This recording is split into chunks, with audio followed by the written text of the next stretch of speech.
गढ़वा पलामू के साथ पलायन एक त्रासदी के रूप में है, एक अभिशाप के रूप में है। हर साल यहाँ मजदूरों के साथ घटना घटती है।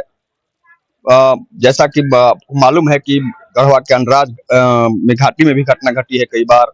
उसके बाद भनातपुर के रास्ते में एक घाटी है, भगवान घाटी, जहां पर कुछ साल पहले घटना घटी थी। बिहार से धान कटनी कर मजदूर वापस आ रहे थे और ट्रक दुर्घटनाग्रस्त हुई, जिसमें 30 मजदूरों की मौत हुई थी। बगल के पलामू जिले में 23 मजदूरों की मौत हुई थी।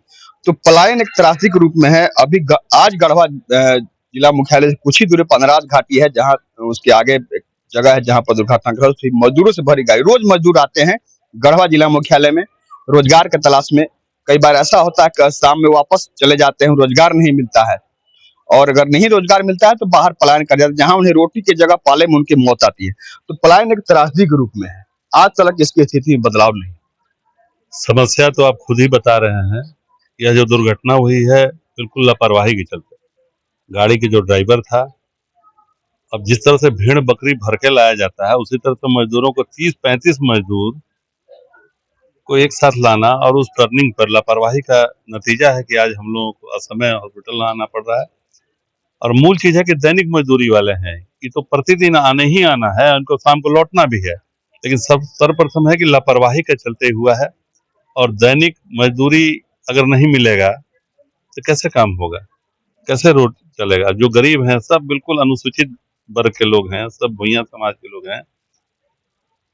मूल चीज था कि गांव में ही इनका अगर रोजगार मिलता है तो इनको आने की क्या आवश्यकता है। लेकिन दुर्भाग्य यह है कि जो जड़ में परेशानी है, गांव में अगर काम शुरू हो जाता तो गढ़वा आने का 30 किलोमीटर आने का क्या औचित्य है। ये दुर्घटना नहीं होती, लेकिन संजोग है। हम लोग प्रयास कर रहे हैं कि किसी का जान ना जाए। नंबर 1, एक कल्चर बन गया है गढ़वा में कि जो आए तुरंत उसको रेफर कर दीजिए। भाई रेफर करने से वही डॉक्टर तो वही ना MBBS है डॉक्टर, ऐसा तो नहीं है कि दूसरे डॉक्टर आ जाएंगे। तो यही इलाज हो, जैसे कि CT स्कैन की आवश्यकता है तो CT स्कैन यहाँ मशीन लगनी चाहिए, जिसके चलते लगातार हमको निजी संस्था में जाना पड़ता है या फिर डाल्टन में जाना पड़ता है। आए दिन दुर्घटना तो आम है, जैसा आपने भगवान घाटी का कितने मजदूर असमय काल कपित हो गए। यही स्थिति कमोबेश सब जगह है, चाहे मझियाओं का इलाका हो, रंका तो और ज्यादा पॉवर्टी है और गरीबी है। तो आना मजबूरी है, क्योंकि पेट की जो ज्वाला है ना, ये तो गनीमत है कि 5 किलो अनाज भी मिल रहा है, जिससे कम से कम चूल्हा नहीं बंद हो रहा है, चूल्हा जल रहा है प्रतिदिन। लेकिन सबसे बड़ा चीज है नियोजन गांव में ही हो, तभी समस्या का निदान हो सकता है मूल में। और यहाँ CT स्कैन जरूरी है। आज ही हम चीफ सेक्रेटरी से बात करेंगे, हालांकि विधानसभा का सदस्य है, लेकिन मैं कहूंगा कि यहाँ के लिए स्पेशल सैंक्शन करके भेजें हेल्थ सेक्रेटरी से और चीफ सेक्रेटरी से, दोनों से मैं आज बात करूंगा। देखिए पलायन की त्रासदी, भवन बनाने में लोग विश्वास करते हैं, दुर्भाग्य विडम्बना है। तकनीकी जो जरूरत की चीज है वो नहीं होता है। अब देखिएगा भवन, करोड़ों का भवन बन रहा है, अरे भवन इलाज नहीं ना करेगा, डॉक्टर और तकनीक होना चाहिए। तो तकनीक में CT स्कैन है ही नहीं है। अब यहाँ के DS बोले कि CT स्कैन नहीं है तो हमको डाल्टन में कराना होगा। अपने बखूबी महसूस किया है पूर्व से भी, लेकिन पलायन तो एक त्रासदी के रूप में है। निश्चित रूप से मानते हैं, और यही पलायन तो मजबूरी है ना, नहीं जाएगा तो क्या करेगा। पेट की ज्वाला शांत करने के दैनिक उसको आवश्यकता है जो चीजों को, तो पलायन तो मजबूरी है। अगर रोजगार मिल जाता, मनरेगा ही है, अगर नियमित काम शुरू हो जाता 15 अक्टूबर, हाँ काम मिलता, घर पे ही काम मिलता ना, तो आने क्या। यहाँ भी कोई अलग से पुरस्कार थोड़े मिलता है, बल्कि शोषण होता है। आना जाना, भाड़ा भी लगा, जान के लाले पड़ रहे हैं। परेशानी यह है। देखिए गांव में रोजगार शुरू हो, सिर्फ आश्वासन और भाषण से काम नहीं होता है। हर ये प्रत्येक गांव में मॉनिटर हो कि गांव में काम शुरू हुआ कि नहीं, गांव के मजदूर क्यों जा रहे हैं बाहर, इस पर देखना पड़ेगा ना। इसको लोग देखता ही नहीं है, कहता है इतना काम चल रहा है। अरे भाई उस गांव में, अमुक गांव जो है आपका, जैसे रंका का ही 120 गांव है, तो 120 गांव में काम शुरू हुआ कि नहीं, यह तो देखें। वहाँ के BDO हैं, पदाधिकारी हैं, SDO हैं, ये तो देखते नहीं है। काम शुरू हो रहा है, भाई रैंडम मतलब भेड़ बकरी की तरह हाँक दे रहे हैं, ऐसे तो नहीं चलेगा। इसको गंभीरता से देखना पड़ेगा और गंभीरता से निर्णय लेकर के। और पैसे की कमी नहीं है, अभी 500 करोड़ रुपया कल ही परसों भारत सरकार रिलीज की है मनरेगा में, आप भी देखे होंगे, लेकिन वो जगह पर पहुंच तो जाए। अब मजदूरी लेने में भी परेशानी है, डाटा एंट्री करना, फलाना है तो रोजगार सेवक है तो कहाँ है, लापता है, उनको उनके अलग से उनको उपकृत कीजिए, तब फिर काम आगे बढ़ता है। इस जड़ता को समाप्त करना पड़ेगा ईमानदारी से, सिर्फ कहने से नहीं होगा, भवन बनाने से नहीं होगा। सिटी स्कैन रहता तो आज जाने की क्यों नौबत आती।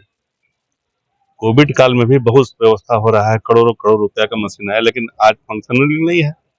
आज अगर ऑक्सीजन की जरूरत पड़ेगी तो आप अपने से आजमा लीजिए, बाहर ही जाना पड़ेगा। इन सब सारे चीजों को नजदीक से देखना होगा हम सबों को, और सबका दायित्व ये नहीं है, लेकिन जो पद पर रहता है उसकी विशेष जवाबदेही बनती है, उससे से उम्मीद करता है आदमी। इसलिए सबको मिल करके काम को आगे बढ़ाना चाहिए हम लोगों को। सही बात है। आज जो घटना घटी है, यह स्वीकारने की में कोई हिचक नहीं है हर किसी को कि पलायन एक त्रासदी है। पलायन इसलिए त्रासदी है कि गांव में रोजगार सही मायने में पहुंच नहीं रहा। अगर पहुंच भी रहा है तो नेक नियत और ईमानदारी से प्रयास नहीं हो रहा है कि गांव के वो मजदूर जिन्हें रोजगार मिलना चाहिए, जो निबंधित हैं, उन्हें रोजगार मिल नहीं रहा है।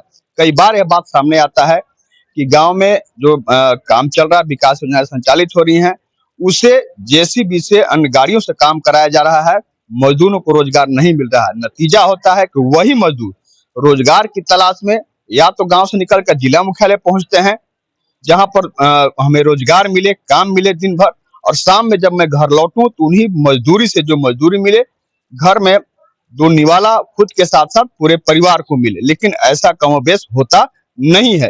वो शहर में भी आते हैं तो अहले सुबह से देर शाम तक घंटों की रोजगार के लिए खड़े रहते हैं, रोजगार नहीं मिलता है, कुछ को मिलता है, कुछ ऐसे ही वापस चले जाते हैं।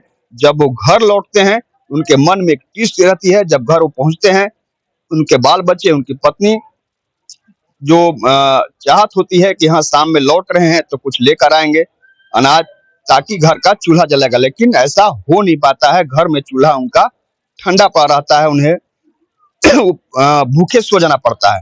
ये रही शहर की बात। दूसरी ओर रोजगार नहीं मिल पाने के कारण मजदूर बाहर भी पलायन कर जाते हैं, धान कटनी करने जाते हैं, धान रोपने जाते हैं, साथ ही बाहर सुदूर प्लांट में काम करने जाते हैं, जहां पर अक्सर आप समाचार पत्रों में खबर पढ़ते होंगे, टीवी चैनलों में देखते होंगे कि मजदूरों के पाले में रोटी की जगह ज्यादा मौत आती है। तो पलायन एक त्रासदी बनी हुई है। जरूरत है, जो आप प्रयास कर रहे हैं, जो आपकी कोशिश है लोगों को रोजगार उपलब्ध कराने की, सच मायने में उपलब्ध हो सके, ताकि ऐसी घटना की पुनरावृत्ति न हो। कैमरामैन दीपक के साथ आशुतोष रंजन, बिंदास न्यूज गढ़वा।